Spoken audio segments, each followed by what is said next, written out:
Hi, everyone. You're listening to Backstory. Let's hear it on WTBR-FM Pittsfield with Roberta McCulloch-Dews of the Mayor's Office in the city of Pittsfield.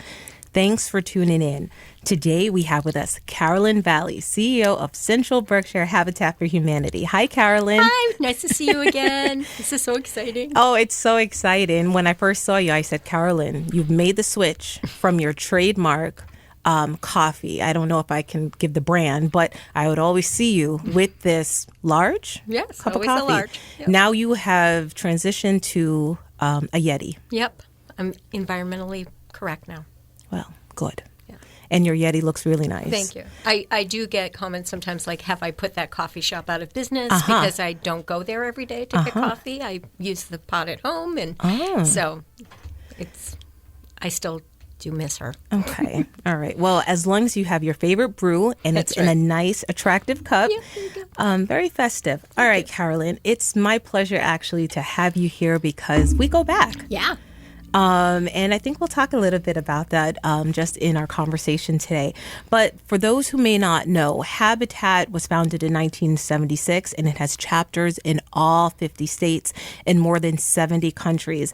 And what we know is that the organization has helped more than 35 million people around the world to achieve stability and a good quality of life through affordable shelter, right? And that's really the foundation, but there's so much more to Habitat. And in the Berkshires, many of you may know that Habitat has a presence right here in Pittsfield and a presence in North Adams. But Carolyn, I want to know a little bit more about you right now. Where's your hometown? So it's kind of funny because I moved around a lot as a young person. So I was born in Troy, New York. The first 5 to 10 years, I was in the Rensselaer, New York area.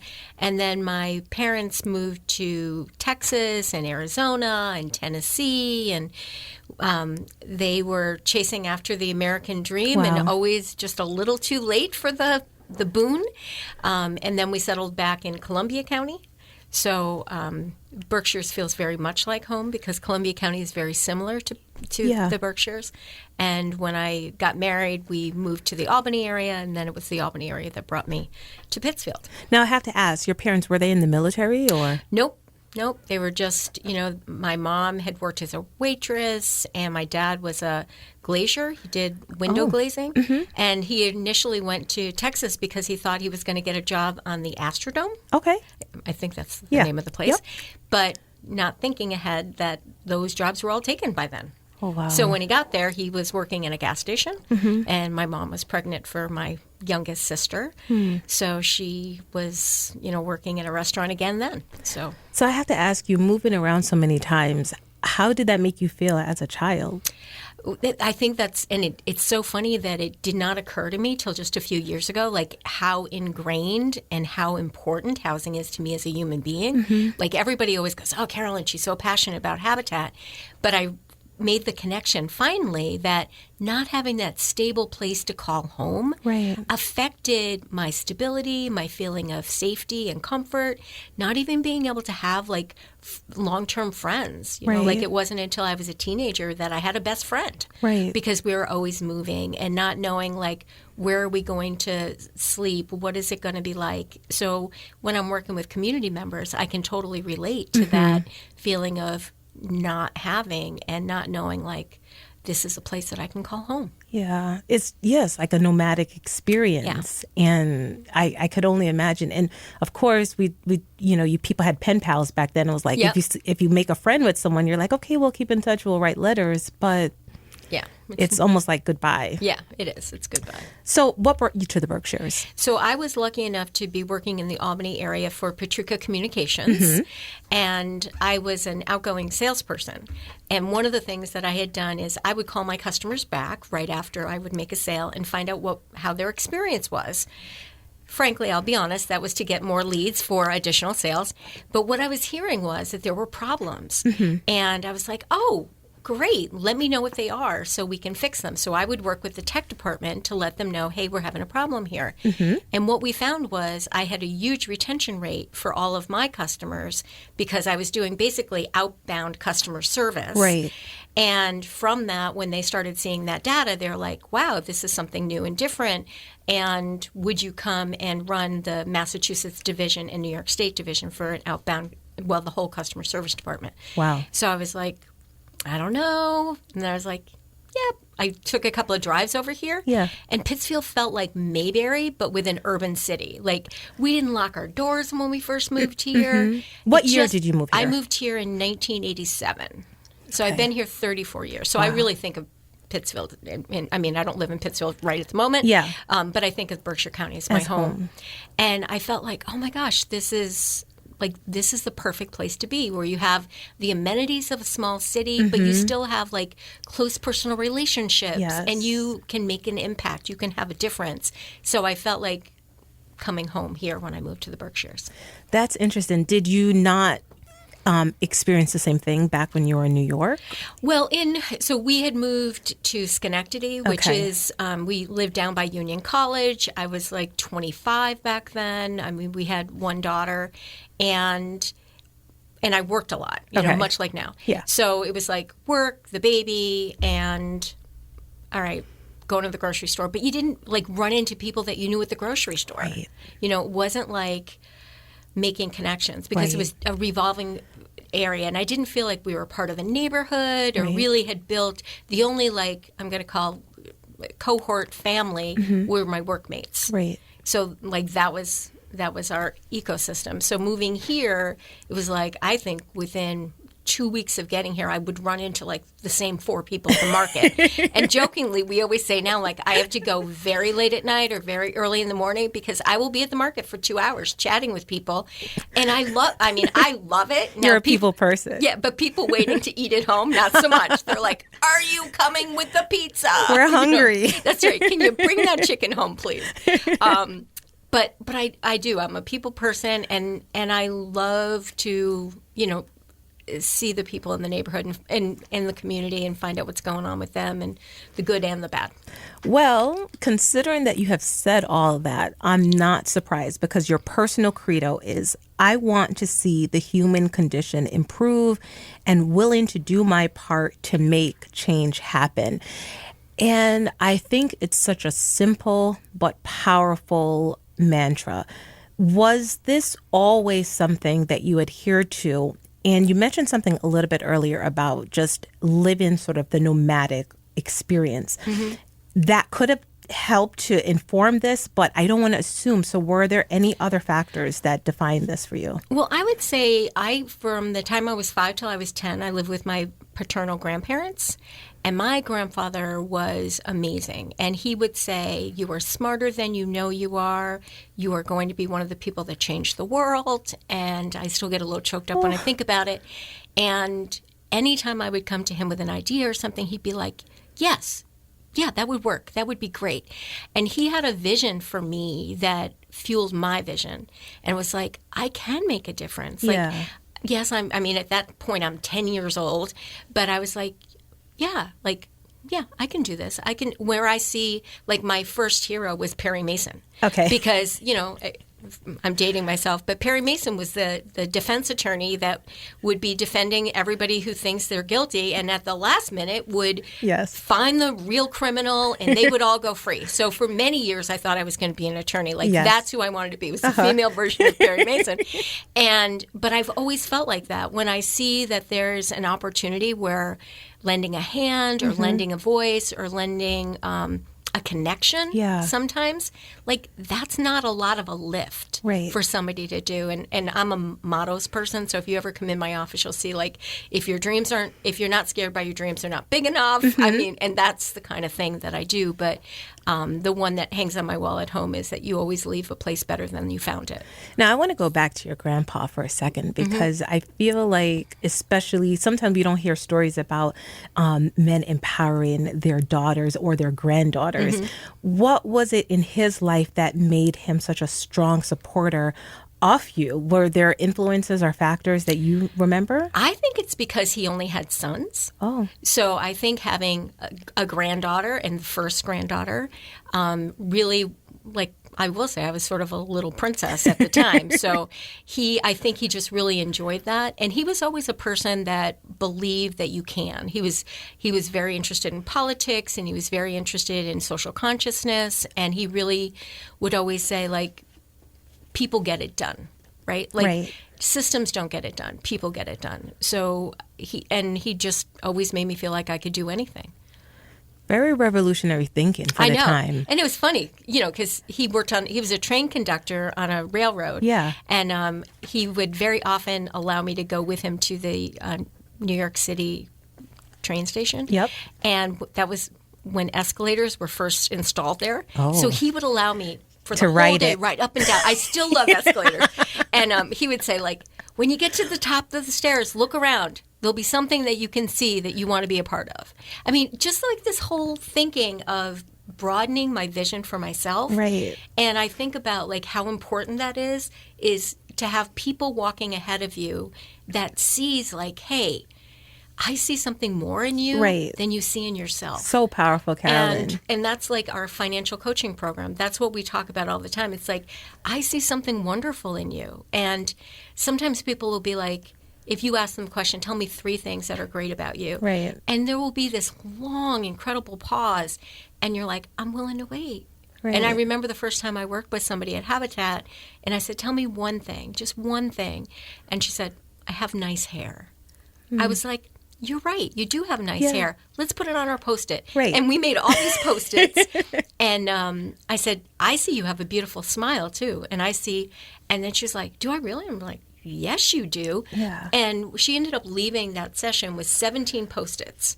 And her assignment was to put them on all the walls and mirrors around her house. So the first thing she saw when she got up was something great about herself. And the last thing that she did was, I am worthy, I am beautiful, and I can change the world. And she has that on a mirror. Oh my gosh, there's something so amazing about affirming words, affirmations, actually seeing it. Yeah. I think it's the same power that goes into vision boards. Yep. And why it's important to actually, like, if you have a vision, if you have something, put it down. Yeah. Have it in front of you, because there's something, and I don't know the whole psychological reasoning behind it, but the connection between seeing the words, seeing the images, and making that connection with yourself to say, that's me, and that's who I am, and I can be great too.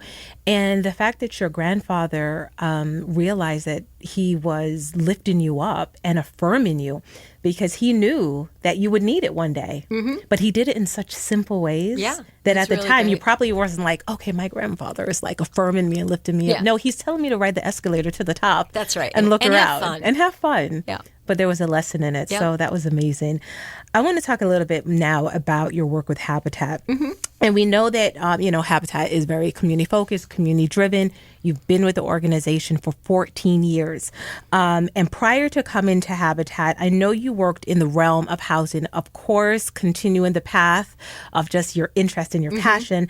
You worked on the funding side of things. When you moved to Habitat, did you consider this a natural transition, or was there a shift that you had to make?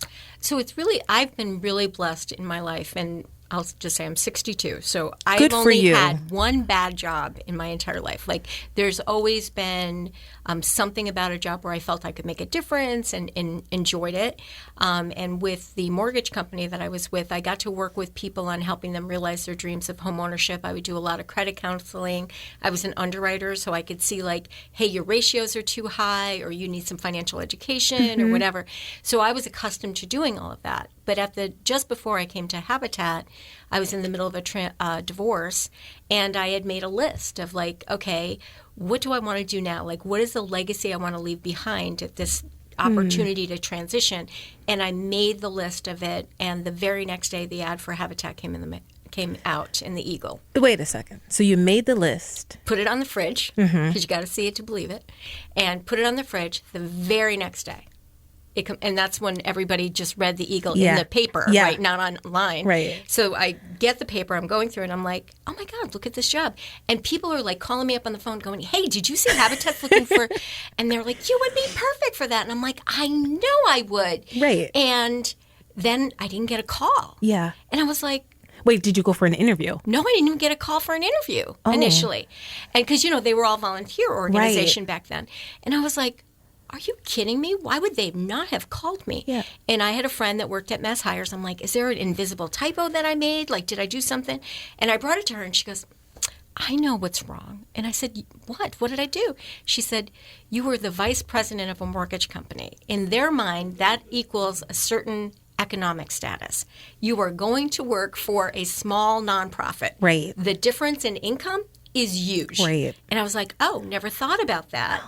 So I wrote back again with my resume and said, if that's the only reason you didn't call me, that shouldn't be the reason you didn't call me. Okay. Let's look at what we can do So together. they thought you were overqualified. They thought I was overqualified and that they couldn't afford me. Mm-hmm.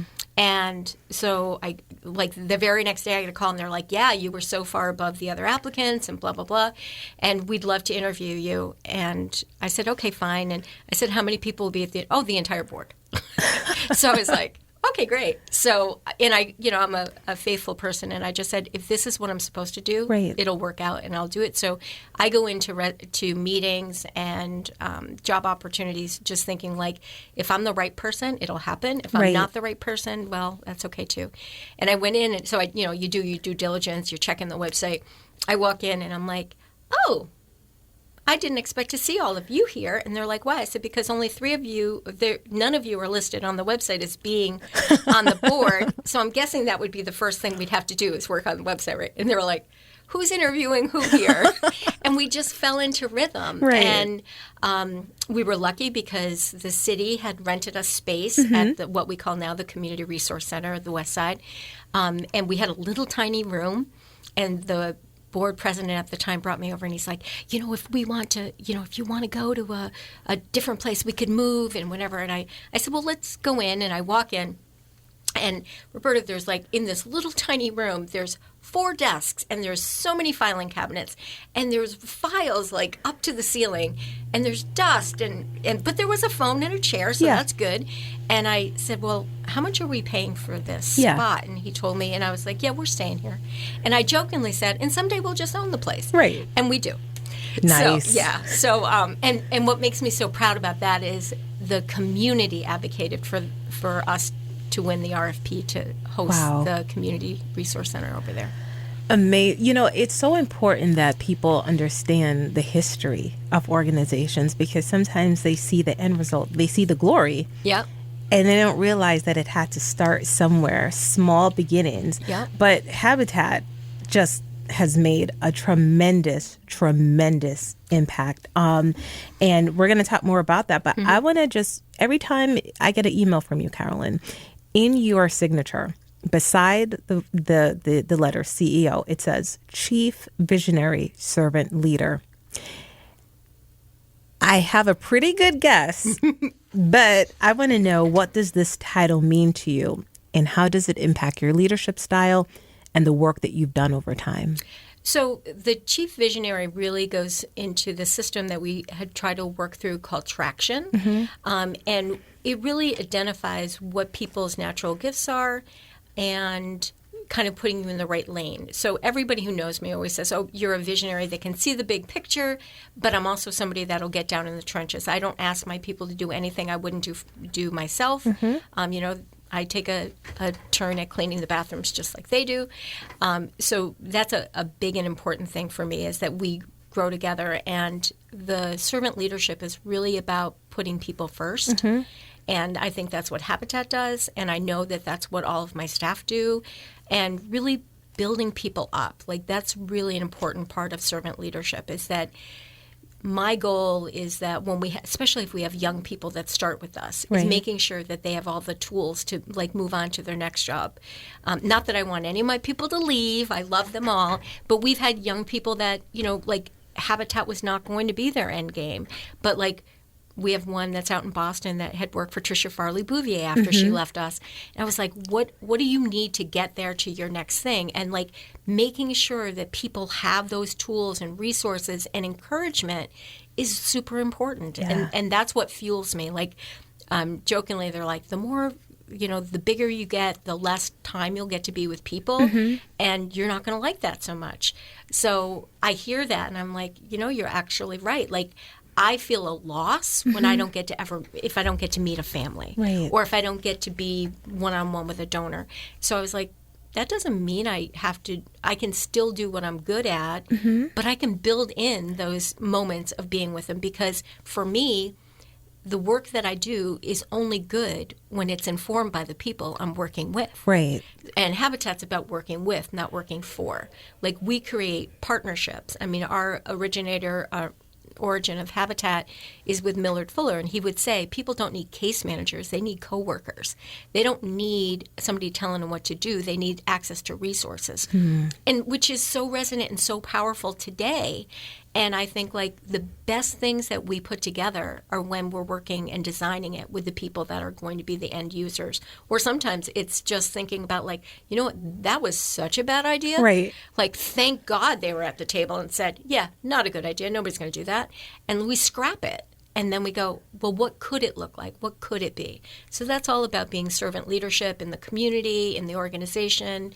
I'm really lucky that I have a board that recognizes that the most important thing that we do is the things that we do in community and do with others.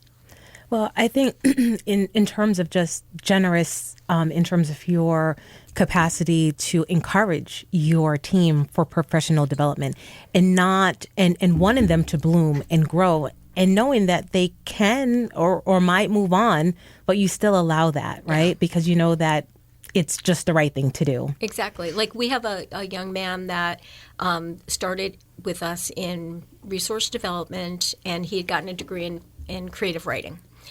And I would be like, okay, creative writing, like, should they also have not taught you, like, business writing and all of this other kind of writing? And we're working on a project one day together, and I was like, do you recognize, like, how incredible you are with numbers? And he was like, yeah, I kind of like numbers.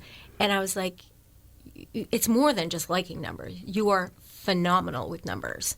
Have you ever thought about going into the accounting or the finance world? Because that's where numbers live, right? Yeah. And he was like, let me think about it. And he came back. He's like, yeah, actually, I do think. And I said, well, okay, here's the pathway. If you can go and we use QuickBooks. Yep. If you can get certified in QuickBooks, then you can move into this. And for us, here's a pathway that you would, for a small nonprofit, this would be the pathway of how you would get there. And I could see 5 years from now, you could be the finance manager. Wow. And he went and got certified. He's our bookkeeping and does amazing accounting stuff with us, but he's working underneath our accountant. And, someday she's going to retire. So she's been, like, saying, okay, here's the other things that you're going to need to do to build it. And we're incredibly proud. And I keep thinking to myself, wow, he's going to be so marvelous. He's going to leave me. But when he came in and had the Habitat logo tattooed to his arm. Did he? Yeah.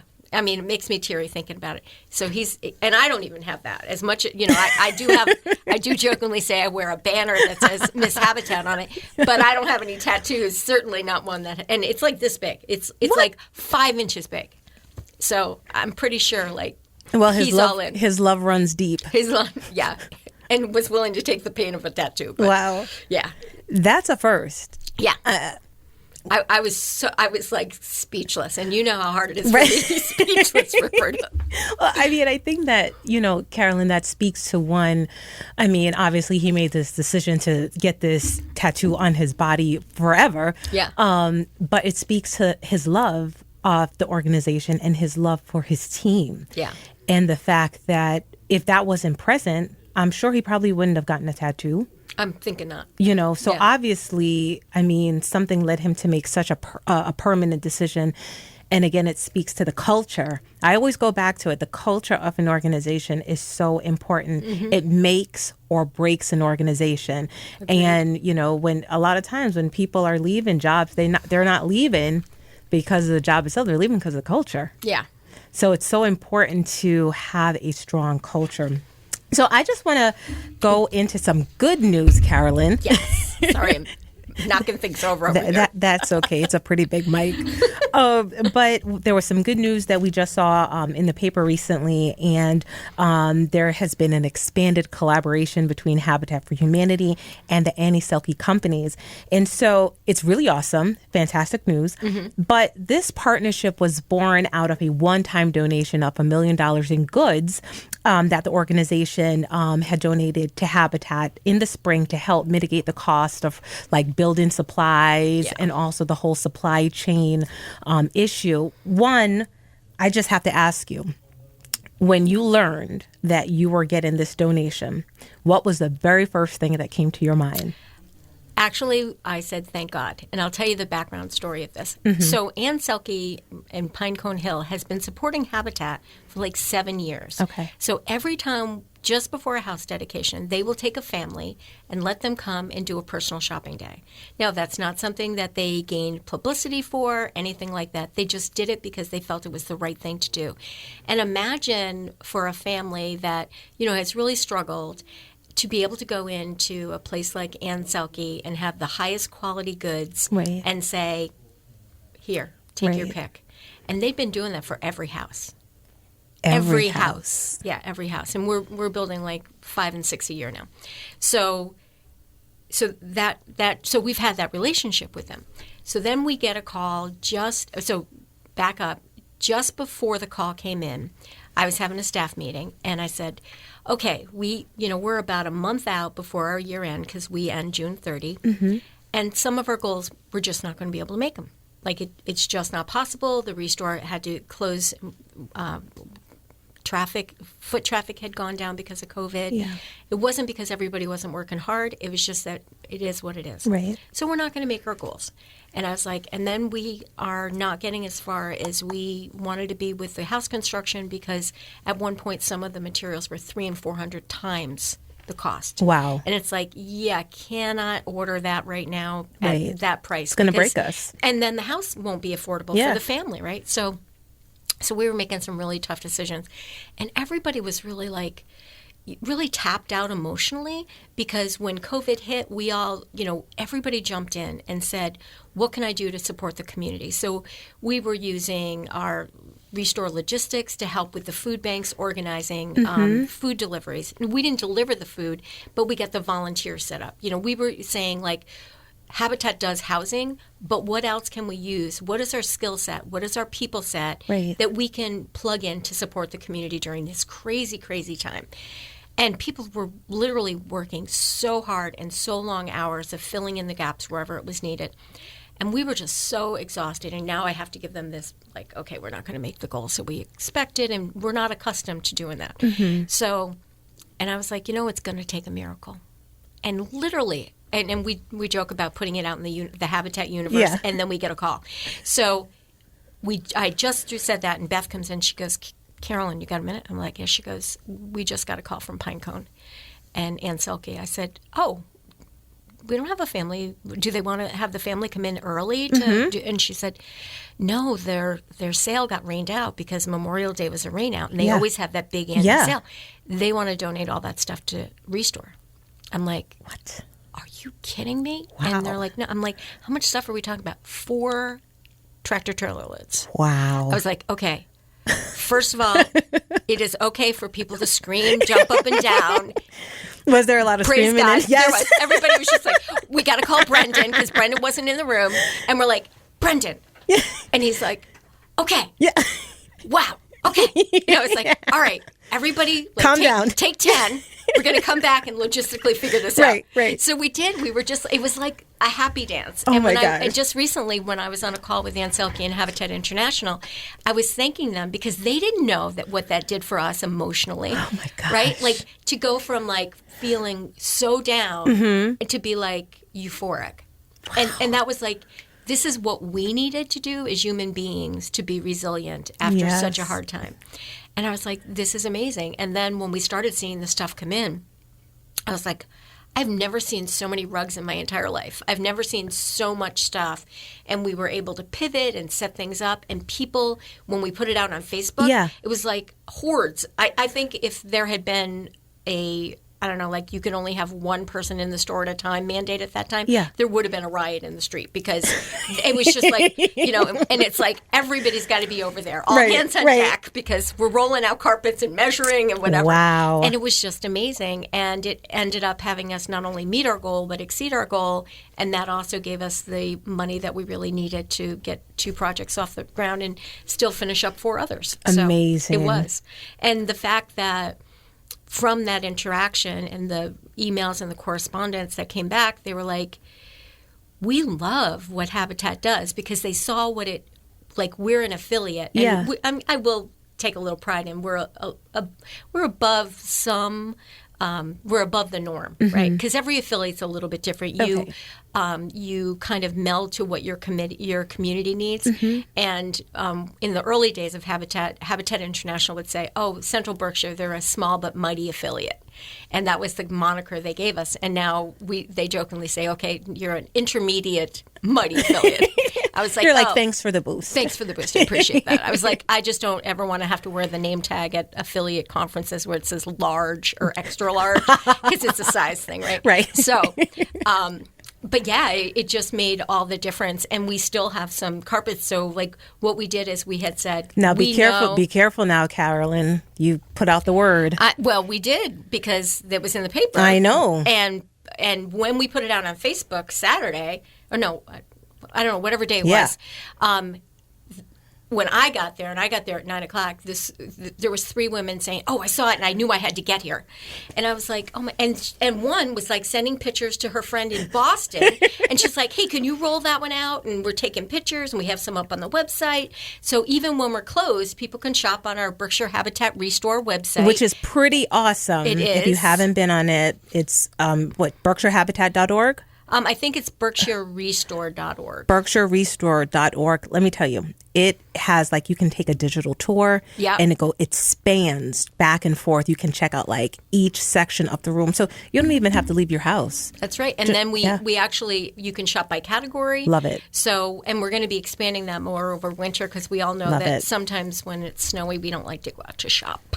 But you can order it. You can buy it online. Right now, we have a humongous donation of refrigerators. Really? They're like small apartment refrigerators. They'd also be great for a garage.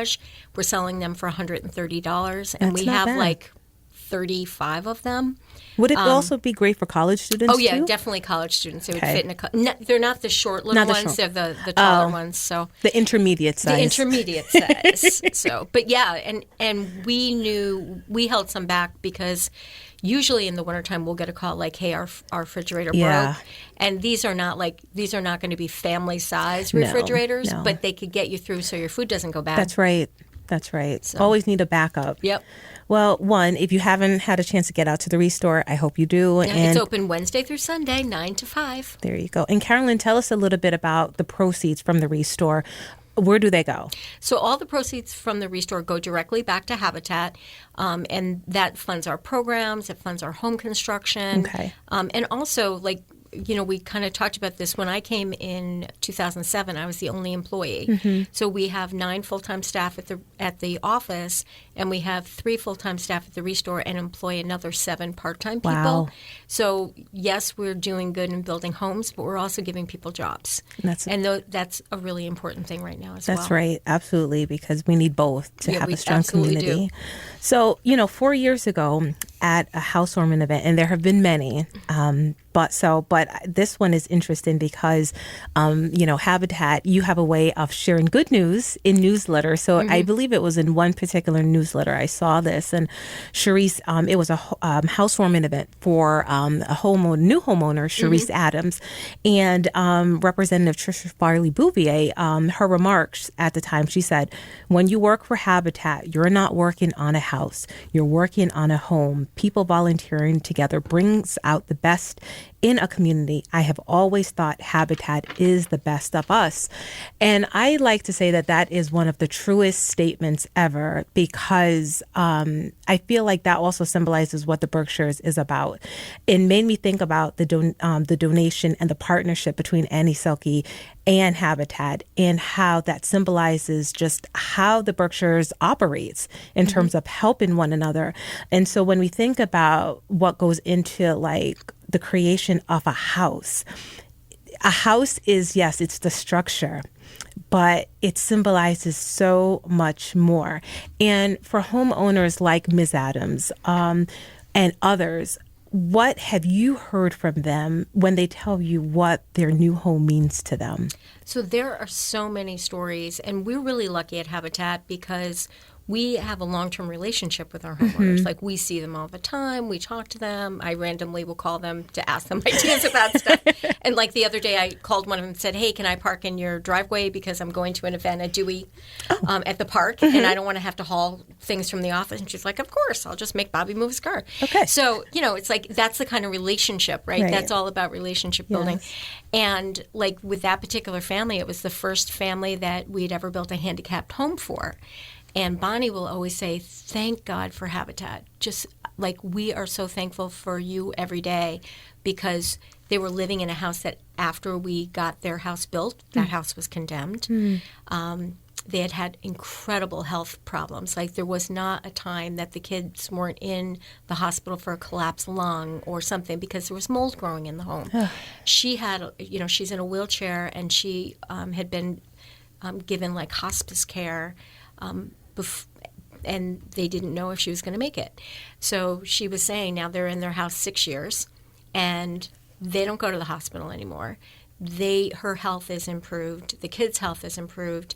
Both boys have gone through college. The oldest son is working with Crane and Company. And when I was the one that was the reference for the Crane job, she said, I have never had anybody come as prepared as this young man has, because he went through financial education. Right. They worked with a coach. They knew what they needed to do, because it's not about just providing a new structure for people that want to get out of poverty. It's about the transition and the transformation that they do for themselves. Right. We say we offer a huge toolbox, and we want to make sure that their toolbox gives them everything to be successful. Right. So part of it is financial education. Part of it is thinking about the future, because we see so many times that people will go back to school while maintaining their full-time job, knowing that that's going to be the next thing that they need to do. Right. And then what I always love is when I hear the stories of what happens next. So in this family's case, their health is improved, their education's improved, their financial well-being is improved to the point where they knew somebody that was living in their car.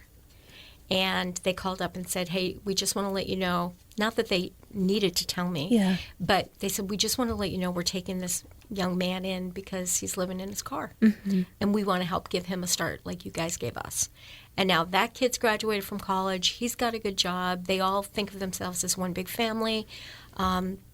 And that's what we believe in Habitat. It's about a hand up, not a handout. And then what they take with that hand up, they move that forward and pay it forward for other families or the community. And it's just like, that's what inspires me so much about this program. It's about how do we give people access to resources? How do we give people the tools, the support, the encouragement for them to take the actions that they want for a better future. Oh, Carolyn. And like I the first family I ever worked, or second family I ever worked with, it was the woman had twins, and when they graduated from high school, I got an invitation. I was like, I'm getting invited to their high school graduation. I've been to like 7 high school graduations. I've yet to be invited to a wedding. Hint, hint, anybody who's listening out there. I know somebody's getting married. I want to be in the invite list for the wedding. Right. Well, I mean, Carolyn, I think that just everything that you've stated, it points to the fact that the bonds that are created go beyond the pencil and paper and the instructions and the policy. And it's so important because people want to live their best lives. Everyone wants to live their best lives, but they need access to resources and opportunity to do that. Right. And the other thing I think they need is people that understand that they have value and they bring value to the table. Absolutely. Like when people come to us, we don't start going, here's what we're going to do for you. Right. We say, what do you want to do? What are your gifts of your head, heart, and your hands? Because that's what they bring to the table. And that's, like, we always joke around and say, like, when you are building on a habitat site, you're not rich, you're not poor, because you're all in a T-shirt with paint on it and jeans, and you're just working together. Right. So you get to break down those socioeconomic barriers. Sometimes you get to work side by side with somebody that you've never worked with. We had a woman that was from I was going to call it the high country, Peru, that was had applied for Habitat home ownership. And she said, I've never worked side by side with a person of color before. I don't know what that means. I don't know how to act. And I was like, okay, so you act like a good human being. Right. And we will all learn together. Right. And at the end of one build season, they were like best friends. Interesting. And like when I was I ran into, not her, I ran into the other person. I said, how's she doing? Yeah. And she said, oh, she's great. She ended up not buying a Habitat house because we don't say this is the guaranteed house you're going to get. Yeah. Right? Like you have to be willing to take a chance and a risk, right? And she had never lived anywhere but in the country. Right. So coming to the big city of Pittsfield, which always cracks me up when people say that, like, I don't know if I could do city living. I feel like I'm at Green Acres.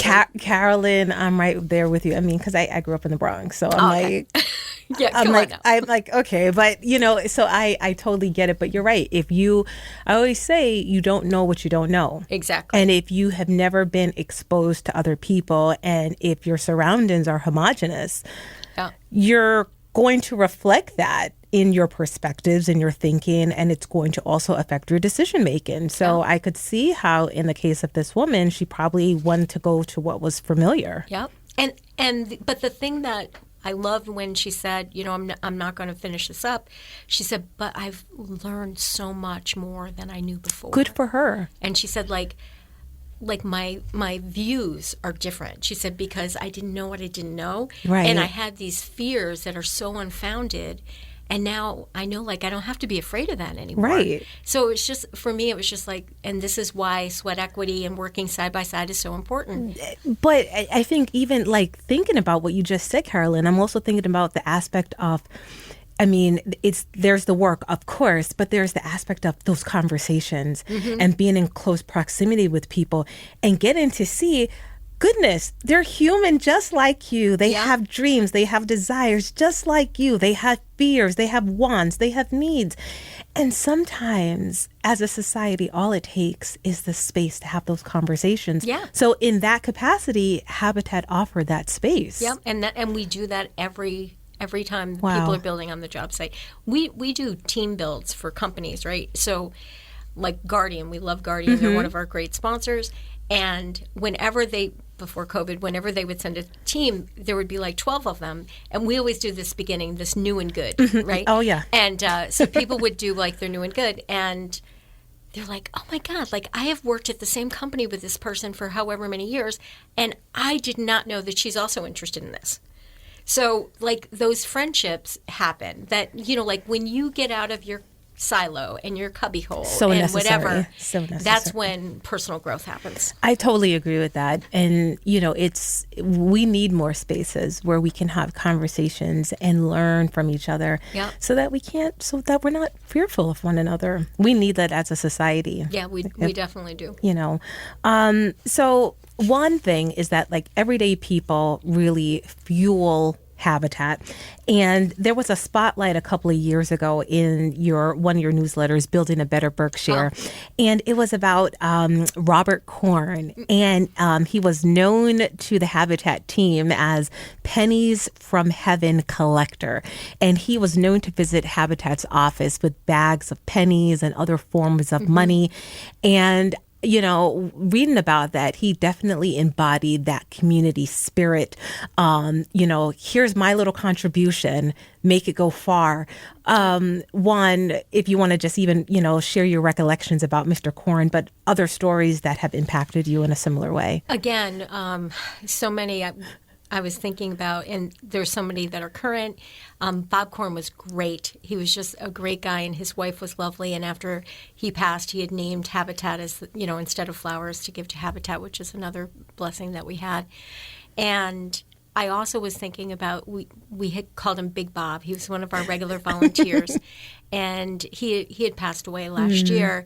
And his wife, Merlene, lovely, lovely woman, she had called to tell me about it, and we would talk and whatnot. And at that time, there was very limited who could be invited to the funeral services, even though they were outside. And she said, if Habitat would like to come, I'd be happy to give a spot. And I was like, I would be so honored to be able to go. So the day before, she said, it's not an open casket or anything, but I want you to know something that was really important to Bob. And I said, what? She said, that he'd be buried in one of his Habitat T-shirts.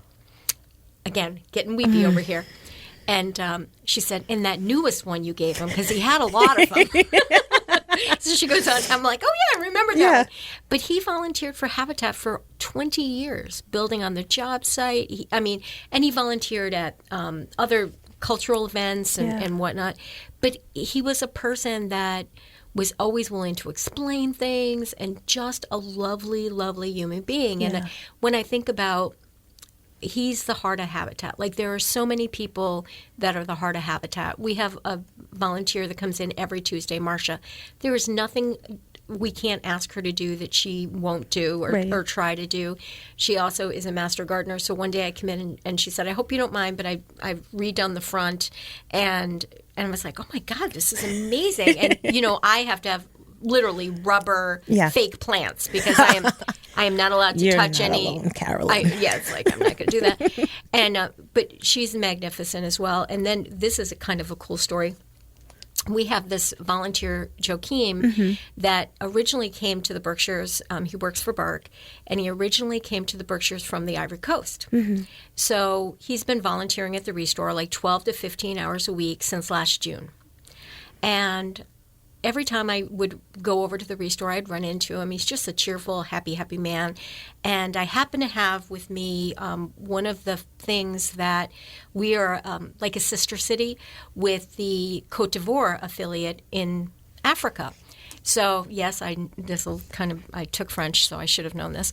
But when I'm talking to somebody about it, I'm like, hey, look, we just got the newsletter from them, and they're thanking us because we contributed to them. And he goes, where? And I said, oh, Côte d'Ivoire. He goes, that's the Ivory Coast. And that's where I'm from. And I was like, oh, yes, you're right. You're right. Yes. And he was like, so where is the affiliate? And I said, I have to, I don't know geographically. I'll find out. So I had a lot on my plate. So he called Habitat International and said, I want to know where the address is of this affiliate in Côte d'Ivoire. And so he calls me up and he says, Carolyn, I found out where it is. It is only 4 hours from my country or my town that I grew up in. And when I go back, I'm going to visit that thing because Habitat is so awesome. And then he said, I wish I could have a Habitat house. And I said, why can't you? And he goes, I could. And I said, well, why don't you do an application? I said, come over to the office. Beth will help you or Libby will help you. Sure enough, he comes in and he's already got like a bazillion hours of sweat equity.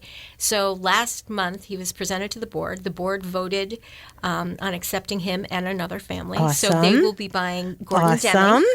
So they will be one of our two newest homeowners.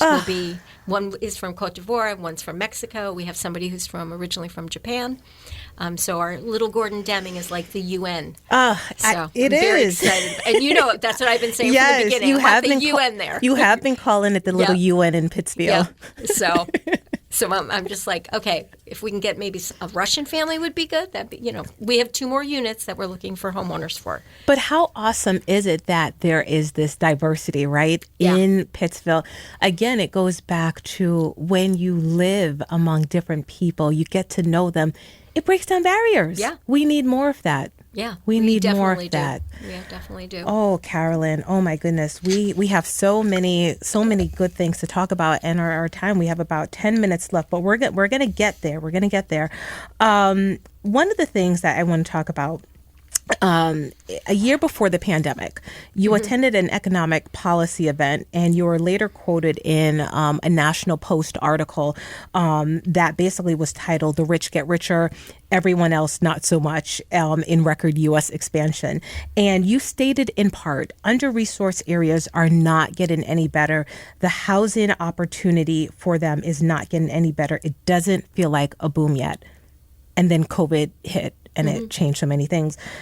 I think that in the wake of the pandemic, it brought to mind an awareness about the many inequities that resulted in the risk for under-resourced communities. Do you think that these insights will help to turn the tide and maybe change things for the better? I hope so, because it's so critical right now. I mean, we're on a housing strategy task force for Berkshire County, and the critical need for housing is countywide. It's not just at one level, it's at all levels. We love that we have second homeowners moving here, but that is driving up the prices for people that are working in nursing home, public servants, social service. We had somebody who's in the fire department that just applied, because without Habitat and our ability to get prices in an affordable range, they would not be able to have an opportunity for home ownership. And in our under-resourced communities in particular, they're paying $1,200, $1,400 to rent places that you and I would just take a quick pass on and say, no, but there is no other option. And I think that part of this, and this is the opportunity that we have right now, is to do a deep dive into what are the root causes of this. And we know that there are federal housing policies that created the situation that we're in. It is not the local government that said, this is what we're going to do. This was done on a grand scale across the country. And we have to look at that, we have to own it, and we have to figure out, how do we correct this? Because people that live in our neighborhoods deserve to be able to really live there and own that neighborhood and be able to grow and thrive and prosper. And we have to make ways and pathways to make that happen. And sometimes that means policy changes. Sometimes it may, and I know the tax discussion right now is a little tense, but we have to look at those things too, because people need to be able to afford to live where they work. They also need to be able to own and have wealth generation that many people have been, shut out of. I mean, my parents my father was a veteran. He was a Korean veteran, and he did not buy his home until 12 years before he died. What? Yeah, 12 years before he died. Now, I was in the mortgage business. I'd be like, Dad, please use the VA benefit. But he always felt like, oh, something will happen and I'll lose my house. Something will happen and I'll lose my house. And if I were to calculate out what they paid in rent in that time, they would have been mortgage free if they had done it in a young age. And and I know you know this, but both my mom and dad just passed in August, and there was not equity in the house because they had bought so late and had paid a high price. So there was no wealth generation to be passed on. So the ability for young 30-somethings to be able to own a home so that they can pass it down to their children or have equity to pull out when you want to do a startup business. Like, we have to think about all of those systems and say, like, how do we fix all of them? Right? It's not just an individual problem or an institutional problem. It's a community problem. And I think we are so incredibly lucky in the Berkshires because we have great minds here. We have great spirit here. And I think sometimes it's just getting in the room and saying, let's put my interest to the side. Let's look at what is the benefit for all. And when we can do that, we are going to come up with a solution that I believe in the future people are going to be looking at Berkshire County going, they're the ones to follow. They're the ones that you should be looking at for creative, innovative solutions because they were able to educate themselves. I think education is a critical component right now around housing. And then they were able to put processes and strategies into place that move things forward. And the thing that I would also say is having real people at the table is critical to that discussion. It can't just be the people that do it every day. It has to be the people that are living it because they will know how to fix it. Absolutely. They will have those fresh insights and those lived experiences. And I know we're going down to about 5 minutes. But has it been an hour already? My gosh, Carolyn, I am not surprised. But I want to talk a little bit about Berkshire Bridges Working Cities, because we had the pleasure of working together on that project. And it was about, I remember maybe 6 years ago now, we took that bus ride to Schenectady. And that was when we learned about their Bridges Out of Poverty initiative in Schenectady. And it was like, wow, look at what they're doing out here in Schenectady. You know, maybe we could like have something similar in Pittsfield. And so from that bus trip or that van trip, I think we were in a van. I think we were in a van that time. We literally, it sort of was like the groundwork for everything to come for what many know today as Berkshire Bridges Working Cities. And I think many people have heard the name Working Cities. Maybe not everyone will know exactly what goes into it, but you've heard the name. So if you had to sum up the impact of Working Cities, what would you say? So I would say that what I think is the most important thing that came out or is coming out of the Working Cities is the community conversations and valuing resident voice. Because I, like you, because you were at that meeting, when we had somebody who stood up and said, it's great that we can get services, but when you're treated like less than human to get it, that's not great. Right. Because we saw the impact of what systematic barriers can do to individuals. And I've been in many rooms that's like, why are people so apathetic? Well, if that's how you feel going in, nobody wants to go like, I think I'll go in and ask for help. Nobody, like no spirit wants to do that. Right. So if we beat people down, we don't build them up, then we're going to replicate what we've had. But what I saw in Schenectady and what I saw and still see is the willingness to come together, to have residents at the table, to have them have equal power and voice, and work together with, every time we go to do something new, we bring in community navigators, they bring in residents, and we say, here's what we're thinking. Tell us what's good, tell us what's bad, tell us what could be better. We make a difference because we know that what we're designing is going to work for the people we're designing it for. That's right. And then the other thing that I love is the relationships and the collaboration. I mean, we all had to go to Boston. How many times? We did. We were like the travel team. We were. But you built up an understanding about each other. I will say that there is not one person on that bus, if I called them and said, I am personally having a problem, that they would not have my back. Right? And that's what the Berkshires can do. Yes. It's like working together, listening to the people that we serve, and then building a structure that fixes those problems. We're going to have a slam dunk. And then the other awesomest thing is our community navigators. That's right. Those people with lived experience that are trusted in the communities, that connect people to resources. Because God knows, during COVID, there were a lot of systems that had to be navigated, and having people that know how to do it. Yes. And they would help you do it. They would check in on you to do it. But most importantly, they would teach you how to do it yourself. That's right. And that's what people want. That's what people want. They don't want somebody to have to do it for them. They want to be able to be self-advocating. And so I think that the longest impact that we're going to have is the collaboration and the Community Navigator program. And we have Spanish-speaking community navigators. Yes. And we're going to be expanding our Community Navigator program because we just got a grant from CHAPA. Yes. So we're really excited about that. But I think that, I'm hoping that we'll be applying for some ARPA money for continuing that work.